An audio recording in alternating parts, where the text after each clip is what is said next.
Good morning students. ये matrix part 7 है और इसमें आज हम प्रॉपर्टीज़ ऑफ डिटर्मिनेंट करने वाले हैं। बड़ा करिश्माई टाइप का ये अरेंजमेंट होता है डिटर्मिनेंट का। थोड़ी बहुत हमने 11th में डिस्कस किया भी था। या फिर से देखिए कि if two rows in a determinant are interchange the sign of the determinant change. अगर कोई भी दो रो या कोई भी दो कॉलम आप इंटरचेंज करते हो तो उसकी वैल्यू अगर पॉजिटिव आई है पहले तो साइन चेंज होकर नेगेटिव हो जाएगा, और नेगेटिव होगा तो पॉजिटिव हो जाएगा, बस साइन चेंज होगा। हमने यहाँ पे एक डिटर्मिनेंट लिया 4, 3, 2, 5, इसकी वैल्यू निकाली, दैट इज़ 14। अब हमने एक ऑपरेशन किया कि R1 को R2 से हमने इंटरचेंज कर दिया, तो ये देखिए आपके पास जो वैल्यू आई है वो -14 आई है। तो इसका मतलब है कि जब भी आप किसी डिटर्मिनेंट के साथ डील कर रहे हैं और आपको इंटरचेंज करना पड़े तो आप नेगेटिव का साइन लगा दो, तो सेम वैल्यू रहेगी डिटर्मिनेंट की, हर एक एक्सचेंज पे नेगेटिव साइन लगेगा।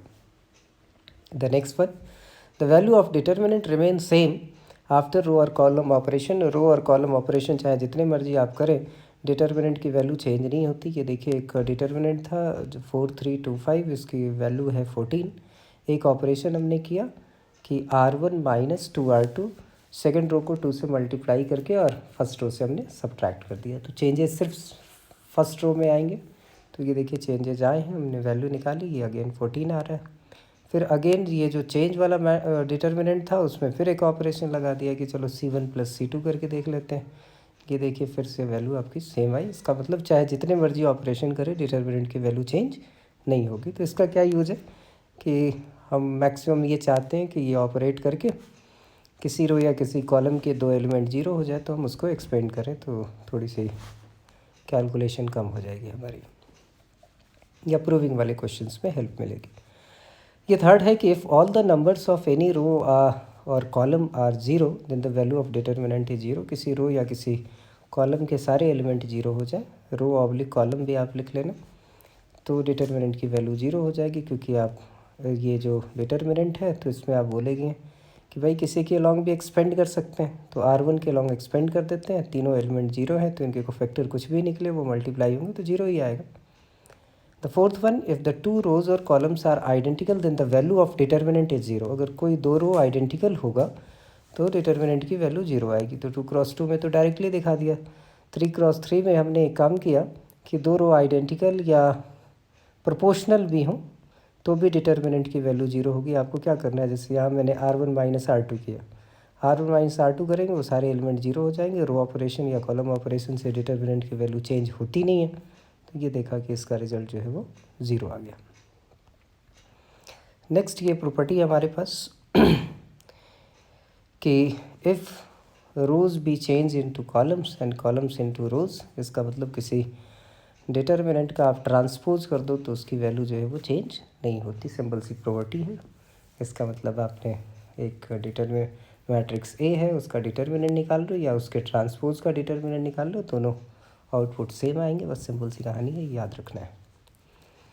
ये गेम चेंजर है 6 1 स्केलर मल्टीप्लिकेशन, क्योंकि मैट्रिक्स में क्या होता था कि वो हर एलिमेंट से मल्टीप्लाई होता था, लेकिन जब डिटर्मिनेंट की बात होगी तो वो किसी एक रो या किसी एक कॉलम से मल्टीप्लाई होगा। इसलिए मैंने ये 2 × 2 में आपको दिखाया है कि अगर कोई के स्केलर है तो या तो फर्स्ट रो से मल्टीप्लाई होगा या फर्स्ट कॉलम से मल्टीप्लाई होगा या फर्स्ट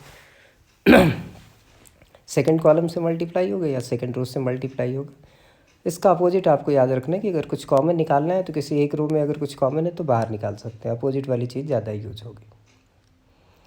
ये 7th प्रॉपर्टी है कि अगर किसी डिटर्मिनेंट का कोई भी रो या कॉलम ऐसे समेसन की टर्म में लिखा हो तो आप उसको दो पार्ट में ब्रेक कर सकते हो। उसमें देखिए क्या है, C1 जो है वो सम ऑफ टू टर्म्स है, तो C1 दो पार्ट में ब्रेक होगा। C2 और C3 दोनों डिटर्मिनेंट में सेम रहेगा।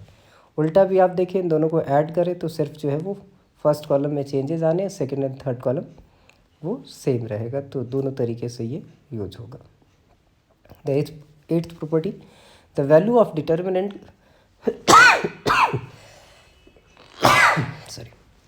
the value of determinant corresponding to a triangular determinant is equal to the product of its principal diagonal element। आपको कभी ऐसा मिल जाए कोई ट्रायंगुलर डिटर्मिनेंट मिल जाए अपर ट्रायंगुलर या लोअर ट्रायंगुलर, तो उसका रिजल्ट जो है वो ये फास्ट कैलकुलेशन करने के लिए होगा कि उसके प्रिंसिपल डायगोनल के एलिमेंट आप मल्टीप्लाई कर दो। The next one, the value of skew symmetric determinant of odd order is 0। ये इसको याद रखना है, इवन ऑर्डर का तो नहीं, ऑड ऑर्डर का जो है उसकी वैल्यू जो होगी वो 0 होगी। तो नॉर्मली आपको वही 3x3 पढ़ना है, उसी के आसपास आएगा, या किसी कॉम्पिटिटिव लेवल में आपसे पूछ सकते हैं ऑड ऑर्डर वाली कहानी। 10th one is the value of skew symmetric determinant of even order is always perfect square. ये याद रखना, ये आपको परफेक्ट स्क्वायर होता है, कोई भी आप वेरीफाई कर सकते हैं इसको लेके। The 11th one, A is a square matrix of order n और के कोई स्केलर है। तो अब देखिए ए स्क्वायर मैट्रिक्स है, अब के आपने निकाला तो इसका मतलब क्या है कि के हर एलिमेंट से मल्टीप्लाई हो गया, और आपके पास ऑर्डर ऑफ द मैट्रिक्स क्या है, n क्रॉस n, तो कितने रोज हो गए n, हर रो से आप n कॉमन लोगे, तो टोटल के कितने आ जाएंगे बाहर, k raise to the power n, और जो डिटर्मिनेंट की वैल्यू होगी वो आपको निकालनी होगी। तो ये भी बहुत यूज़ होता है, 11th वाली प्रॉपर्टी आप याद रखोगे। अब यहाँ पे दो चीज़ें नोट करनी है, देखिए किस टाइप की ऑपरेशन आप कर सकते हो और किस टाइप के ऑपरेशन नहीं कर सकते हो। ये 3x3 के लिए है जनरली। यहाँ देखिए R1 में आप R2 और R3 को किसी स्केलर से मल्टीप्लाई करके ऐड कर सकते हो, ये चलेगा। C1 में आप किसी ऐसे ही स्केलर से C2 और C3 को मल्टीप्लाई करके ऐड करो, ये भी ऑपरेशन वैलिड है। दो ऑपरेशन एक साथ आप करना चाहते हैं, ये सिर्फ 3x3 में होगा कि R1 goes to R1 minus R2, इसका मतलब R1 चेंज हो गया, अब R1 को आप यूज़ नहीं कर सकते, R2 चेंज नहीं हुआ है तो R2 goes to R2 minus R3, तो एट ए टाइम दो ऑपरेशन कर सकते हैं, कोई दिक्कत नहीं। तो कौन कौन से ऑपरेशन नहीं कर सकते, तो देखिए R1 goes to R1 minus R2 नहीं कर, R1 इंटू R2 नहीं कर सकते, दो रो को मल्टीप्लिकेशन वाला और डिवीजन वाला कोई फंडा नहीं है, तो ये दोनों नहीं हो सकता। और ये थर्ड वाला देखिए R1 goes to R1 minus R2, R1 change हो चुका है और फिर से आपने कर दिया कि R2 goes to R2 minus R1, तो ये तरीका गलत है आपका। एक ही साथ आप रो ऑपरेशन और कॉलम ऑपरेशन नहीं कर सकते, जैसे आपने लिखा कि R1 goes to R1 plus R2 plus R3 और साथ के साथ आपने बोला कि C1 goes to C1 plus C2 plus C3, तो इस तरह का कोई भी ऑपरेशन आप करेंगे नहीं, सब गड़बड़ हो जाएगी। ये कुछ क्वेश्चंस है जो बोर्ड एग्ज़ाम में आपके आते हैं और कॉम्पिटिटिव एग्ज़ाम के लिए इसका रिज़ल्ट आपको याद रखने का है। ये देखिए 1-1-1 होता है, तो बोर्ड एग्ज़ाम में ये है थ्योरी कि भाई आप किसी रो या किसी कॉलम के दो एलिमेंट 0 करो और फिर उसके बाद एक्सपेंड करो।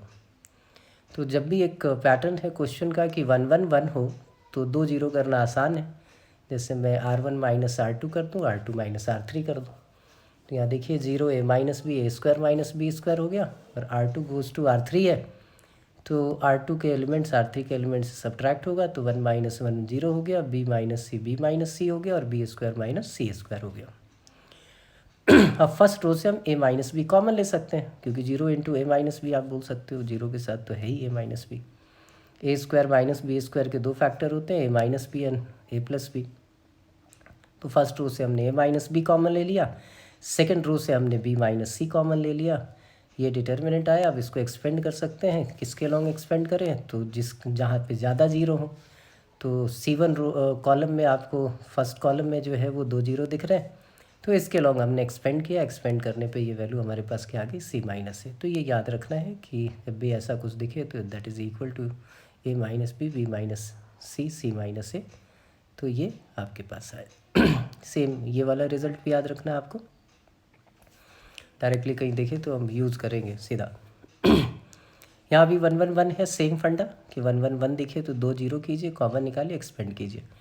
तो यहाँ पे भी हमने क्या किया कि R1 goes to R1 minus R2, R1 change हो गया, अब R1 को यूज़ नहीं कर सकते, R2 goes to R2 minus R3। दो ऑपरेशन एक साथ कर सकते हैं जब 3x3 हो, और 2x2 हो तो एट ए टाइम 1 ऑपरेशन, एक काम।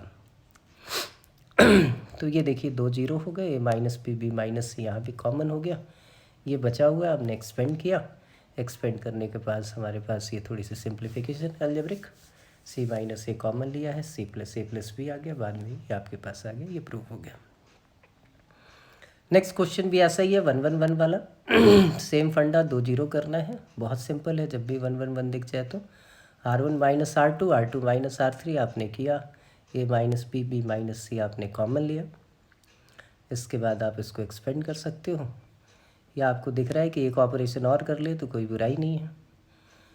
R1 माइनस R2 कर दे तो दो दो जीरो हैं वो डिस्टर्ब नहीं हो रहे, तो हमने सब्ट्रैक्ट कर लिया। उसका फ़ायदा ये हुआ कि C माइनस A भी आप कॉमन ले सकते हो, और ये आपने एक्सपेंड किया और ये वैल्यू आ गई।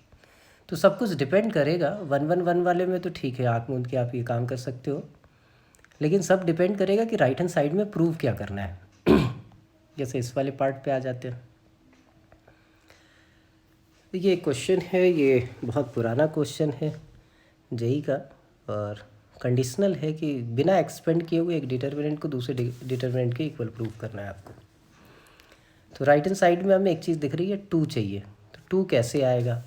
कुछ ऐसा ऑपरेशन सोचे जिससे 2 आ जाए। तो हमने देखा कि भाई अगर R1 में R1 plus R2 plus R3 कर दें तो twice of a b c आ जाएगा, A प्लस बी प्लस सी।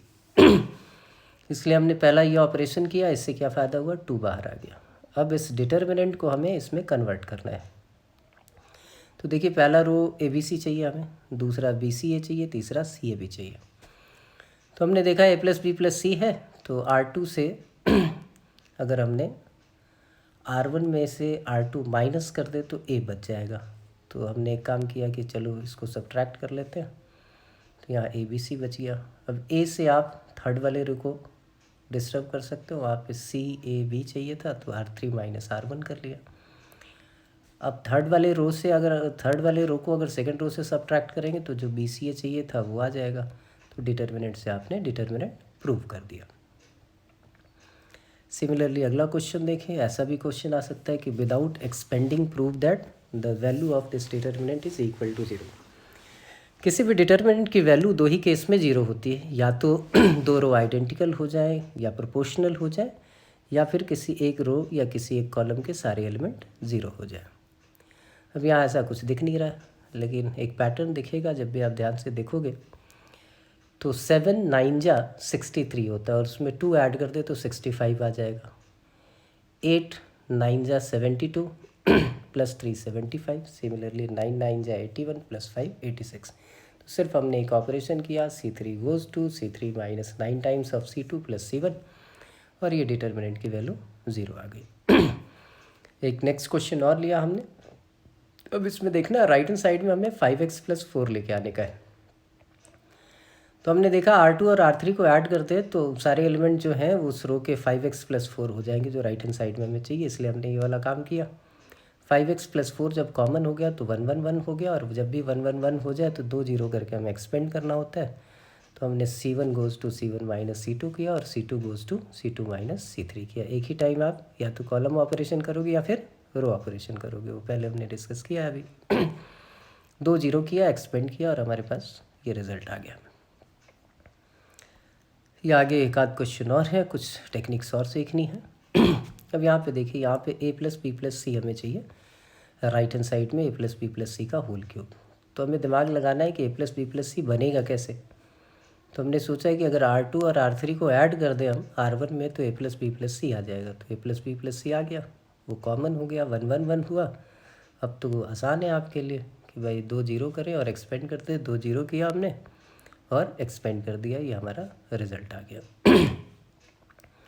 और 2 0 करने की टर्म में वो कॉमन था तो कॉमन भी निकाल लिया। जैसे यहाँ से C1 से ये A plus B plus C common निकल गया, C2 से A plus B plus C common निकल गया। उसके बाद हमने एक्सपेंड कर दिया। किसके लॉन्ग आप एक्सपेंड करोगे, एग्ज़ाम में ज़रूर लिखना है ये एक ट्रिकी क्वेश्चन है।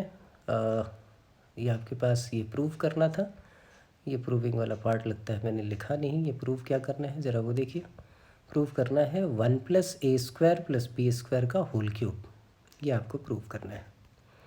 अब यहाँ पे ये चीज़ दिख ही नहीं रही, 1 plus a square plus b square की टर्म दिख ही नहीं रही। अब करें क्या?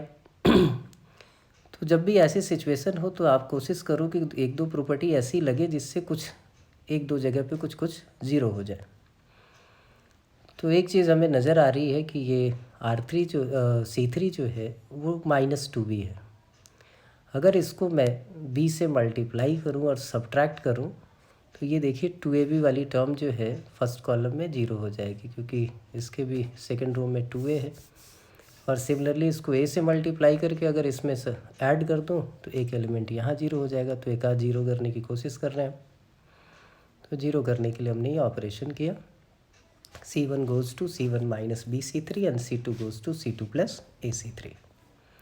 अब ये करने से हमें 1 plus a square plus b square C1 से कॉमन हो गया, 1 plus a square plus b square C2 से कॉमन हो गया। जैसी बात हुई थी कि एक रो या एक कॉलम के 2 एलिमेंट 0 कर रहे हैं, तो ये देखिए ये 1 है, उसको b से मल्टीप्लाई करके अगर R3 से सब्ट्रैक्ट करें तो ये 0 हो जाएगा। तो R3 goes to b minus R1 हमने लिखा, ये हमारा 0 हो गया। अब इस कॉलम के 2 एलिमेंट 0 हो गए, तो हम C1 के लॉन्ग इसको एक्सपेंड कर देंगे, और C1 के लॉन्ग एक्सपेंड किया तो हमारे पास ये रिज़ल्ट आ गया। एक क्वेश्चन ये है आपके पास, ये प्रूव करना है 4ABC। अब देखिए थोड़ा सा ट्रिक वही है कि भाई 2 0 आपको लाने हैं, और ये प्रोडक्ट की टर्म में है, तो किसी रो या किसी कॉलम को ऐड करने से तो 4ABC आएगा नहीं, और मल्टीप्लाई आप कर नहीं सकते हो। तो आप क्या करो, तो आपने क्या किया, b प्लस सी को एज इट इज़ रहने दिया, c को 0 प्लस सी लिख लिया और b को b प्लस 0 लिख लिया। तो समेसन ऑफ ट्रू डिटर्मिनेंट वाली प्रॉपर्टी लग गई कि आप इसको 2 पार्ट में ब्रेक कर सकते हो। C1 के एलिमेंट b 0b एक तरफ आ गए, बाकी दोनों कॉलम सेम रहेंगे, और c 0 एक साथ आ गया, बाकी दोनों कॉलम सेम रहेंगे।